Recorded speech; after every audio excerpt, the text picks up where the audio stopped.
bonjour à toutes et à tous. Alors pour cette table ronde, on a le plaisir d'accueillir Madame Anne Barenton, de l'Ordre des experts comptables, Maître François-Xavier Michel, du cabinet Vincent Ségurel, Madame Christelle Roulier, qui est secrétaire générale de l'UPRB, pour la CFDT, Docteur Renou, médecin coordinateur au sein ici de l'AST 35, Maître Manuela Fauvel du cabinet FIDAL et Madame Pia Leminou, responsable du pôle juridique et social de l'Union des entreprises.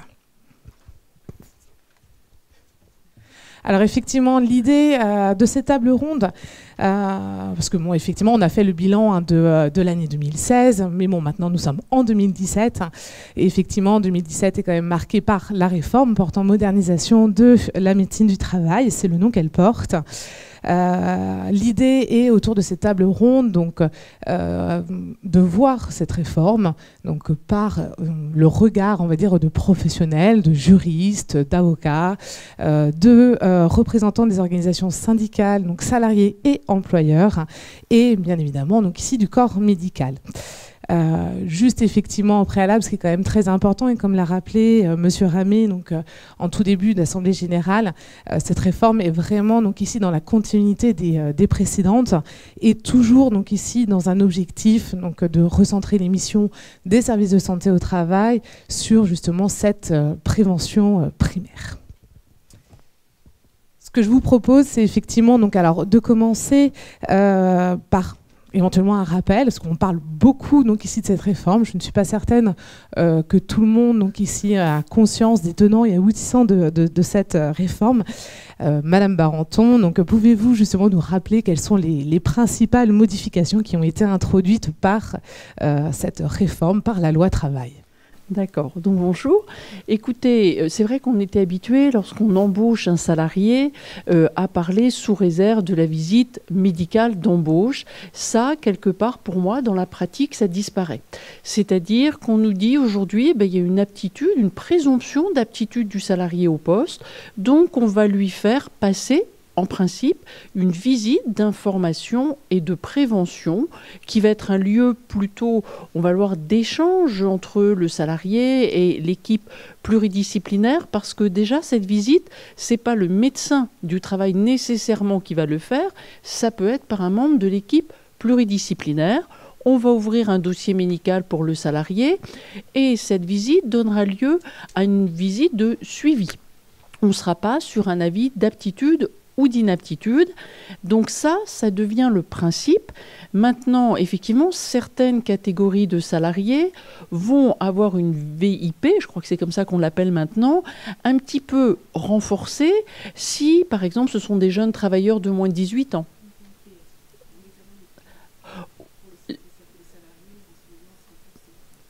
Alors, je ne suis pas encore sur la visite, non, je suis juste pour les personnes qui sont suivies individuelles, mais moins de 18 ans ou travaillent de nuit dans des conditions particulières. Je dirais, là, c'est ce que j'appelle, pour moi, il y a 3 niveaux. Il y a la VIP renforcée et le suivi médical renforcé, qui là est une visite. Mais bon, sur les termes, on pourra en discuter. Et donc, si vous voulez...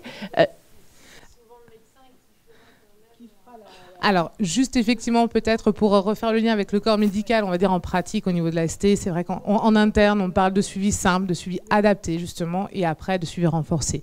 D'accord. Voilà. Donc là, c'est un peu la pratique qui va nous dire, nous, sur le papier, ce que l'on voit, c'est le 3e niveau qui, effectivement, là, va concerner des cas très particuliers d'un suivi médical renforcé qui devra être fait nécessairement avant l'affectation sur le poste.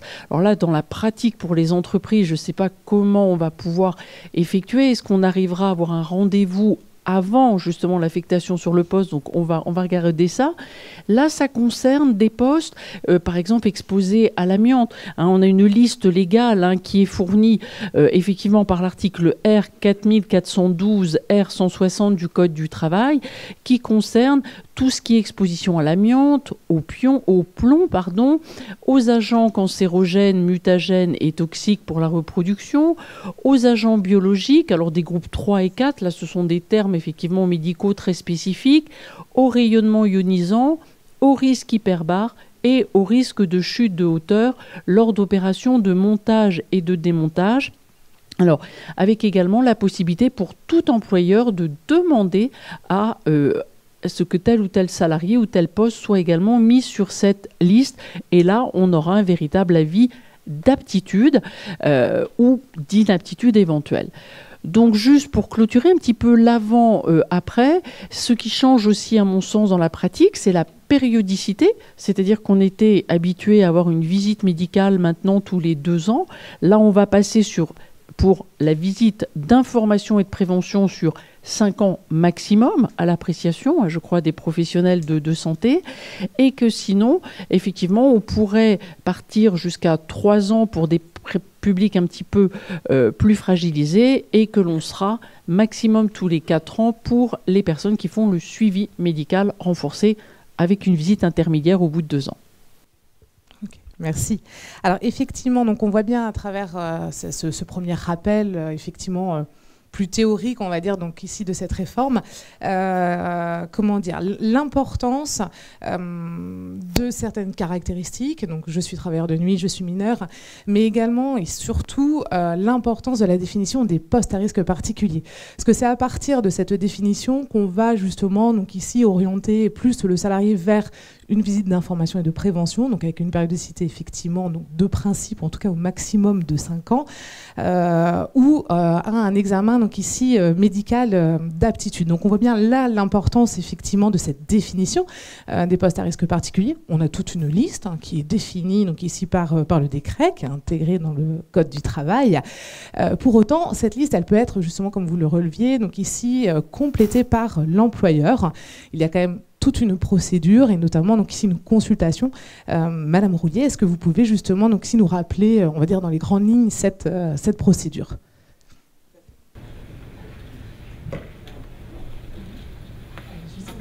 C'est bon.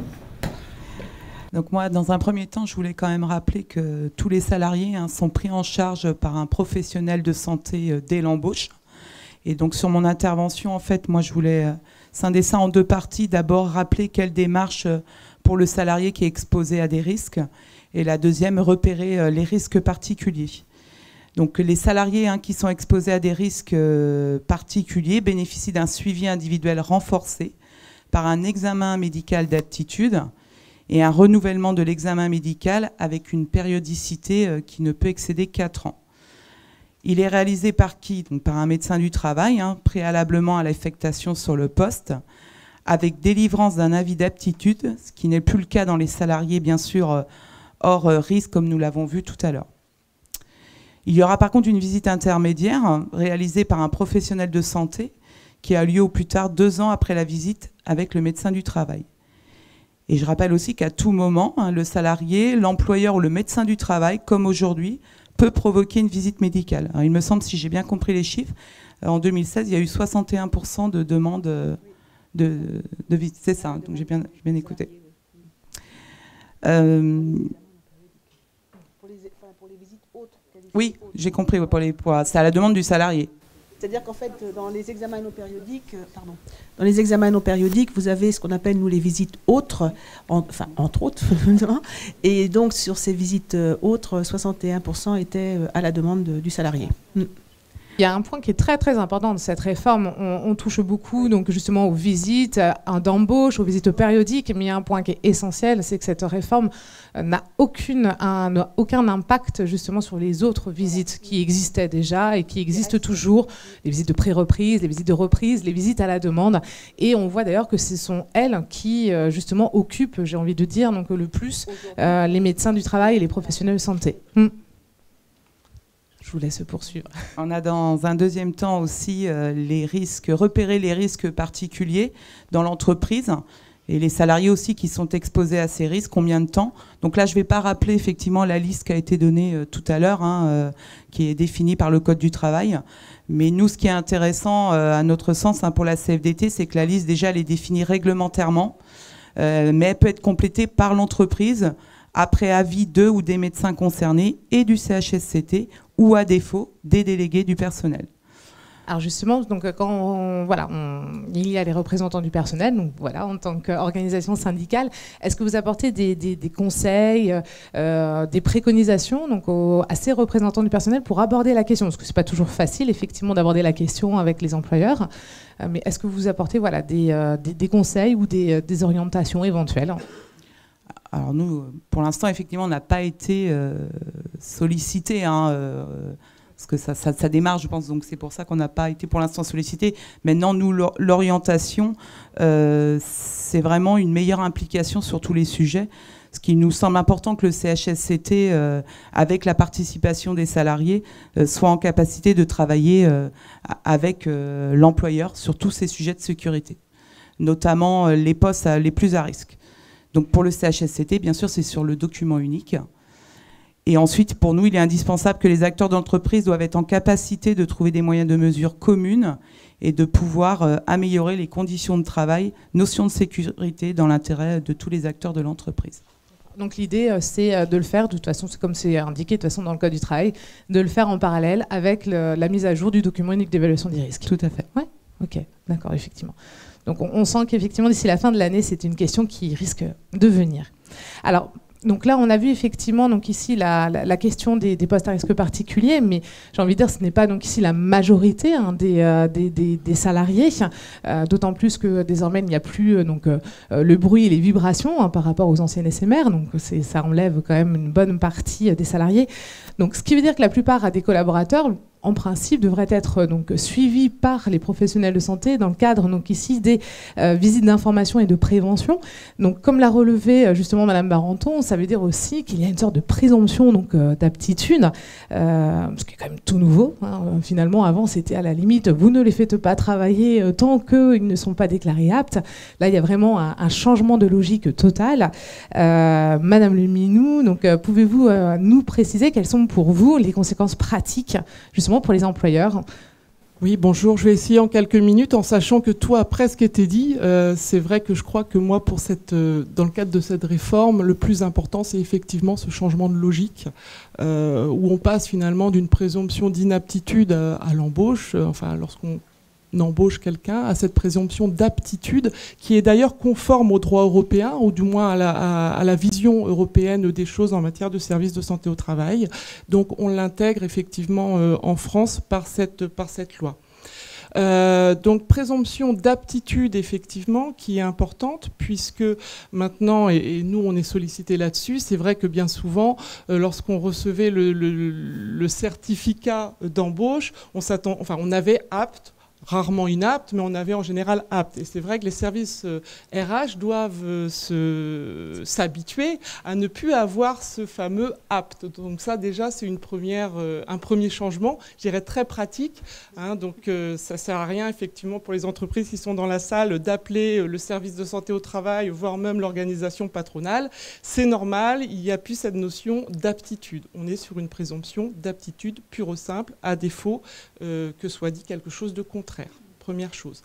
Deuxième chose, donc Anne Barenton l'a rappelé effectivement, sur le contrat de travail, revoyez vos trames, puisqu'effectivement, dans les contrats de travail, qu'est-ce qu'on a en général? C'est l'article 1er.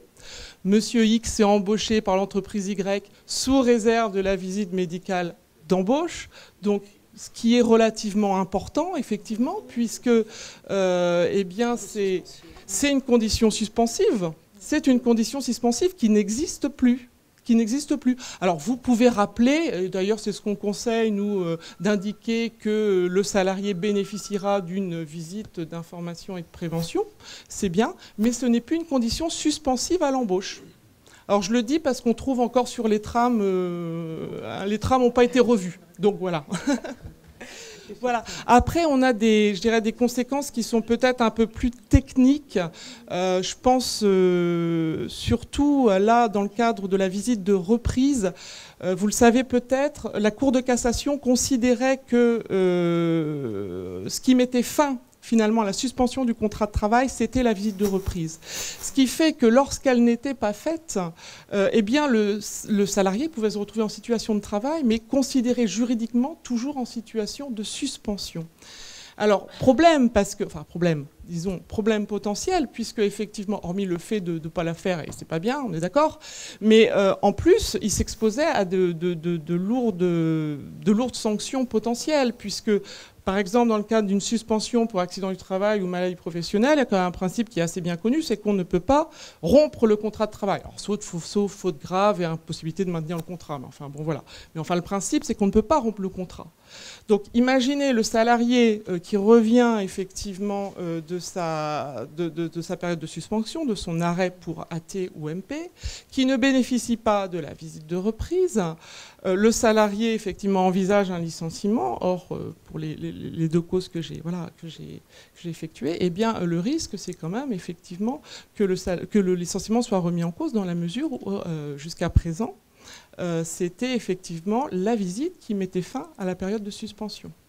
Donc, il faut vraiment qu'on reste effectivement en veille sur l'évolution de la jurisprudence là-dessus. Alors c'est pas fait, c'est pas fait effectivement. Mais la rédaction de l'article et puis cette présomption d'aptitude, finalement, le salarié quand il revient dans l'entreprise suite à son arrêt de travail, maintenant, sauf à ce qu'on dise le contraire, il est présumé apte. Donc c'est quand même un gros changement de philosophie.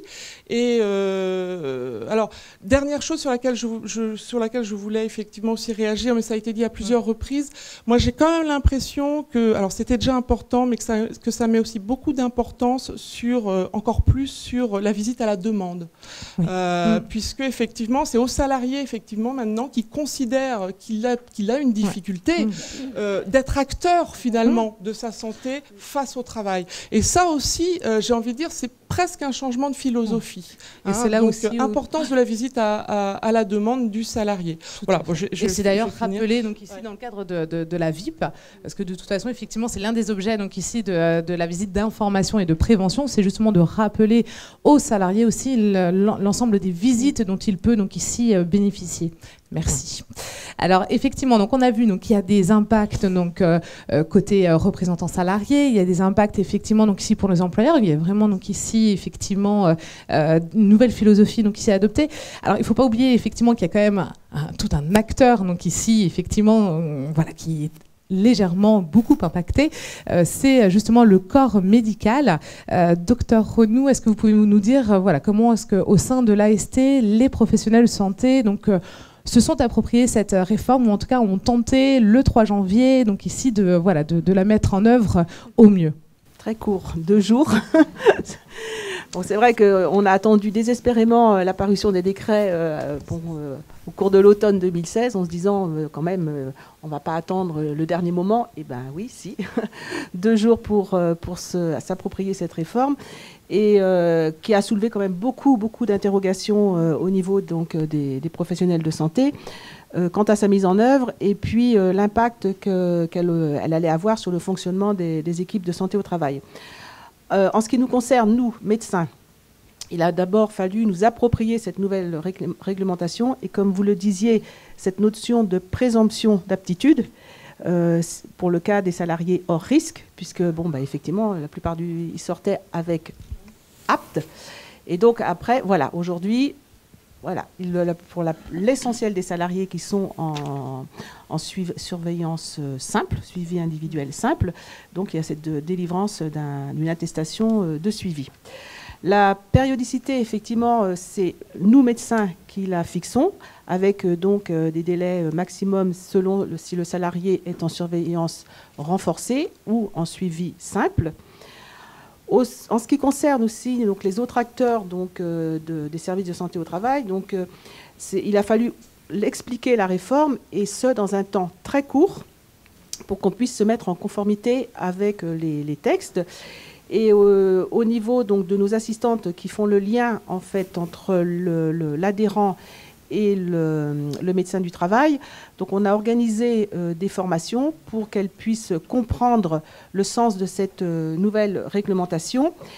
Et on a bien vu que le mois de janvier avait été un mois très très dense dans les questionnements que les entreprises, et particulièrement les petites entreprises, pouvaient avoir par rapport à l'application de cette nouvelle réforme. parce que qui devait être en suivi individuel renforcé, qui devait être en suivi simple. Pour les travailleurs de nuit, bon, ils n'étaient plus en surveillance renforcée, donc comment ça se passait.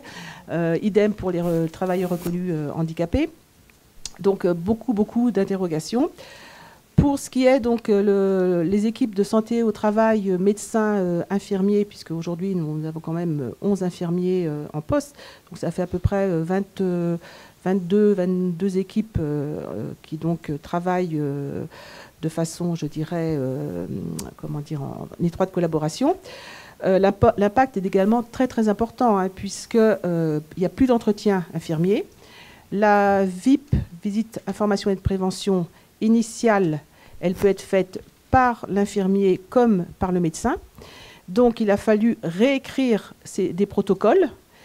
Et également, pour le médecin, donc quand il a une demande de rendez-vous, savoir si c'est l'infirmier ou lui-même qui va donc voir le salarié. On a donc toutes nos procédures internes, en fait, à retravailler. C'est une gymnastique qu'il faut faire. Et donc, c'est vrai que... Et donc, également aussi, bon, on peut avoir un salarié qui arrive en VIP initial, vu par l'infirmier de santé au travail, et au cours de l'entretien va dire moi j'ai une reconnaissance travailleur handicapé. Donc le texte dit il doit être orienté sans délai vers le médecin du travail. Alors on s'est dit mais sans délai ça veut dire quoi? Est-ce qu'il sort tout de suite du cabinet de l'infirmier pour aller vers le médecin? Donc ça, c'est pareil, on a attendu d'avoir des... C'est vous dire, effectivement, on s'est quand même posé plein de questions, même donc, sur la définition de sans délai, effectivement. Voilà, tout à fait. Après, il y a un point plus technique. Donc on a notre responsable l'informatique. Mais il faut savoir que les éditeurs de logiciels de santé au travail n'étaient absolument pas prêts pour mettre en application dès le 1er janvier cette réforme.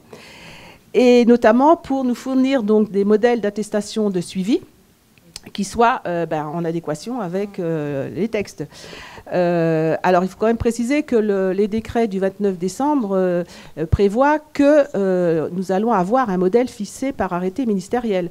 Et ça fait 5 mois et demi que voilà, la réforme est en application et on n'a toujours rien vu venir. Ils sont dans les tuyaux. Ils sont ne sont pas encore sortis, mais ils sont dans les tuyaux, tout à fait.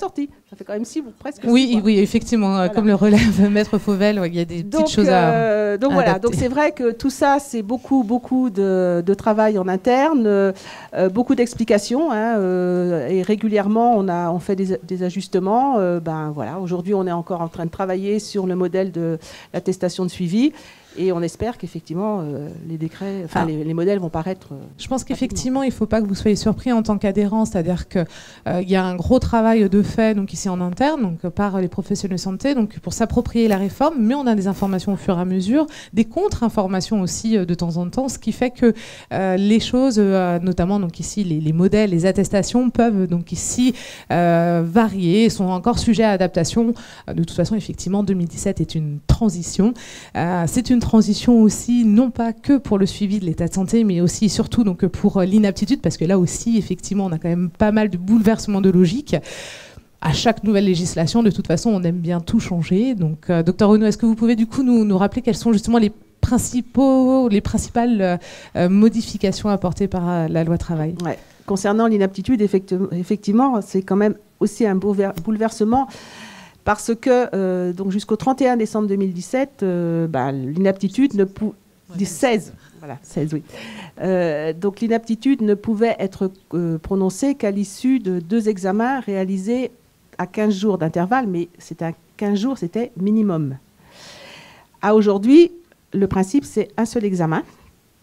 Et donc, effectivement, un salarié qu'on voit en visite de reprise, on peut le déclarer inapte tout de suite. Voilà. Et donc, du coup, le 2e examen, aujourd'hui, devient l'exception. Voilà.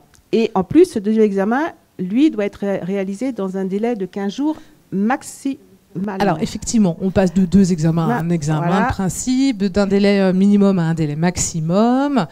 On aime bien adapter. Voilà. Oui. On ne s'ennuie pas.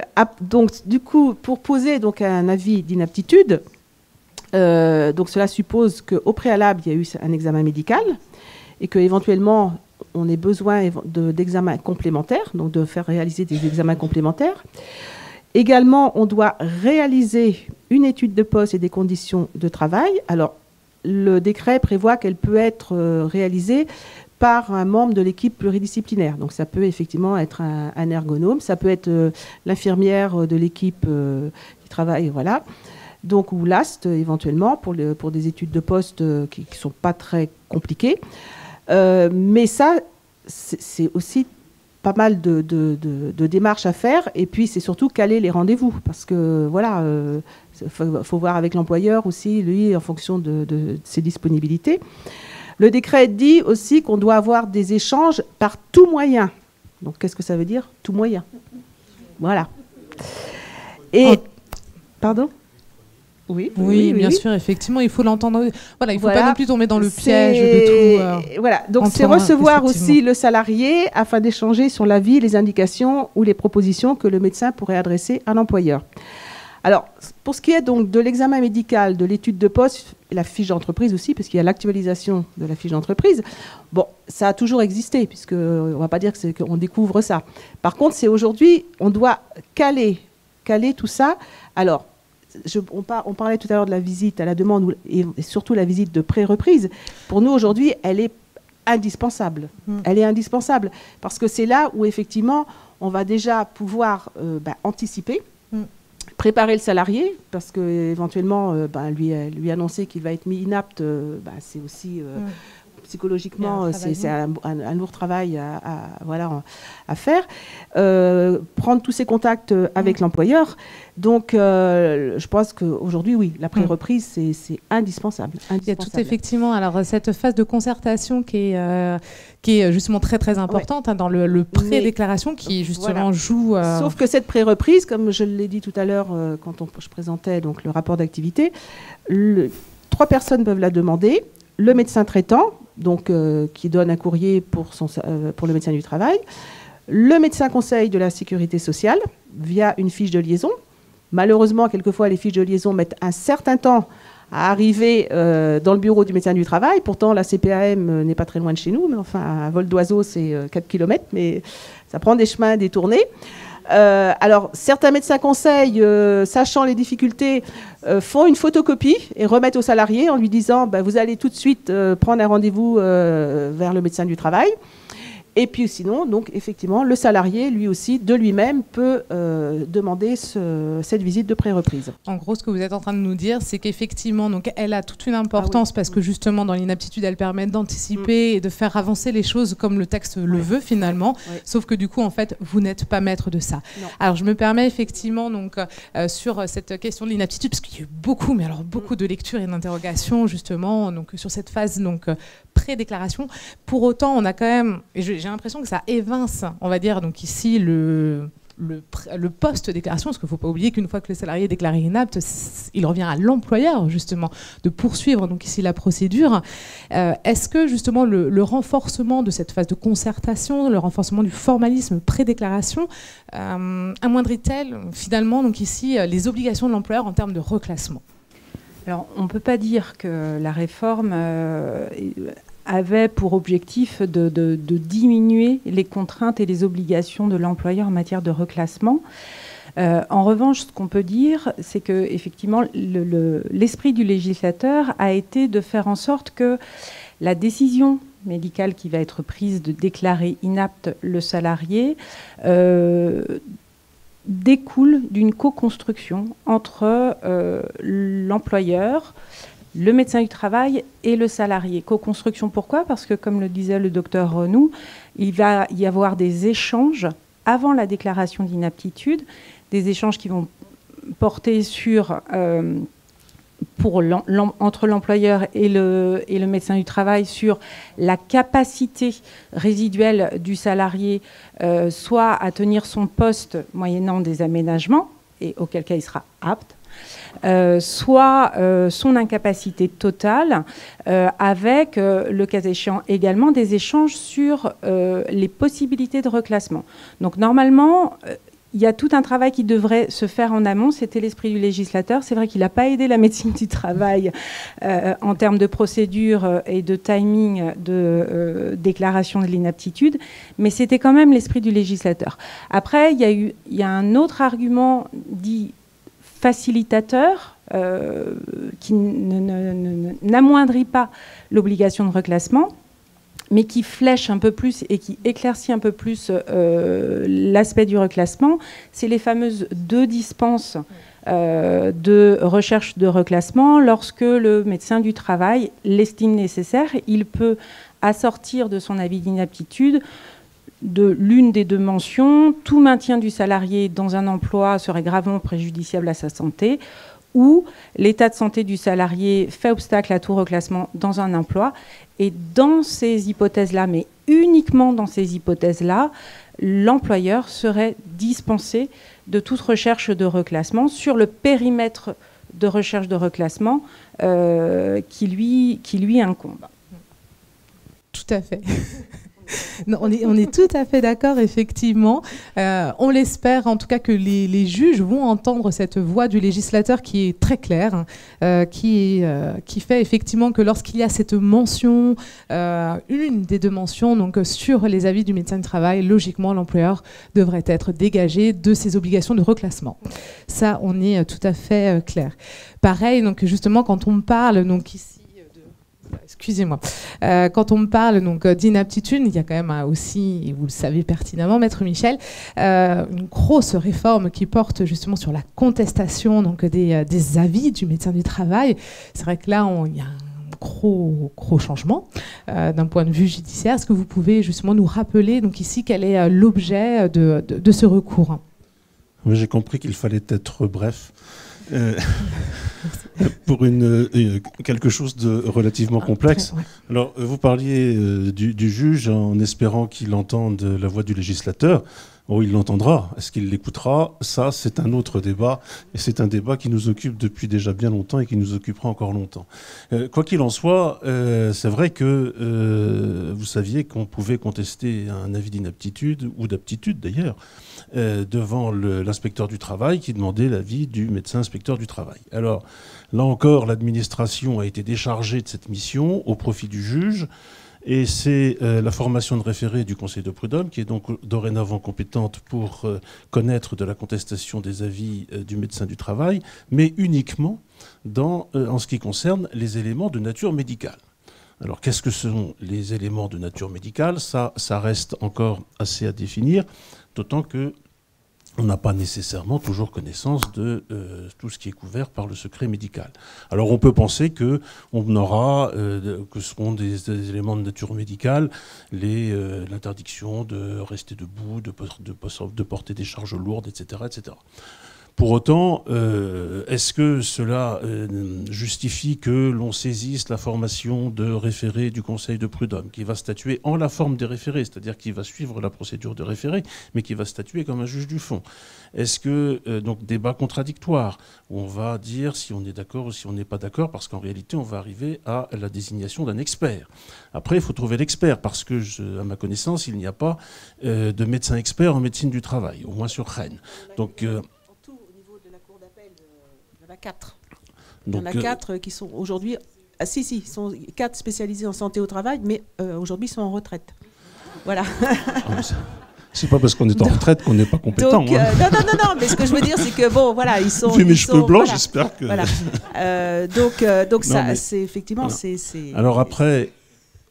ce qui est intéressant, c'est d'entendre que la décision de la formation de référé se substitue à l'avis du médecin du travail. Alors, comment une décision qui désigne un expert se substitue à un avis d'aptitude ou d'inaptitude du médecin du travail? Là, ça fait encore partie de ces incongruités que l'on trouve dans les textes, notamment les décrets, puisque ça, c'est le décret du 10 mai 2017. Alors, bien évidemment, tout cela, ça a un coût, parce que non seulement il y a le coût de la procédure devant la formation de référé du Conseil de prud'homme, et ensuite il y a le coût de l'expertise. Donc c'est le président de la formation de référé qui va fixer le coût de l'expertise. Après, il faudra savoir qui devra supporter le coût de l'expertise. Est-ce que c'est le salarié, est-ce que c'est l'employeur? Peu important de savoir qui demande ou pas l'expertise. Et puis après, une fois qu'on aura l'avis de l'expert, qu'est-ce qu'on fait? A priori, si on va jusqu'au bout de la logique, il faudra à nouveau saisir le juge pour qu'il se détermine entre l'avis du médecin du travail et l'avis de l'expert si ces avis divergent. Donc vous voyez, on n'a pas véritablement simplifié la procédure de contestation. Je dirais que quelque part, c'est aussi une façon de tuer la contestation. Parce qu'il y a de quoi vraiment se dire que il faut vraiment avoir envie d'y aller pour rentrer dans ce processus judiciaire et médical. Alors, le médecin du travail, lui, n'est pas partie à la procédure. Hein. Il doit simplement être informé de l'existence de cette procédure, mais il n'est absolument pas partie à la procédure comme contrairement à ce qu'ont pu considérer certaines procédures engagées depuis le 1er janvier. J'ai essayé d'être bref. C'est parfait. En tout cas, sans tuer la contestation, je pense qu'il y a vraiment un point important par rapport à tout ce que vous avez pu effectivement relever, c'est que ce soit en termes de contestation, en termes de déclaration d'inaptitude ou de suivi, il y a un point primordial, c'est effectivement de toute façon la relation. Il y a 3 acteurs donc ici dans le suivi de l'état de santé. Il faut que chacun effectivement adopte sa place, accepte sa place et qu'il y ait un vrai travail justement, donc employeur, salarié et médecin du travail. Bon, en tout cas, j'espère que cette table ronde, merci beaucoup à tous. J'espère que cette table ronde vous a permis, alors peut-être pas d'y voir plus clair parce que finalement on se pose beaucoup de questions, mais j'espère en tout cas que l'année prochaine on y verra beaucoup plus clair. Ce sera peut-être l'occasion effectivement de revenir dessus un an plus tard, un an après la mise en œuvre. Merci beaucoup.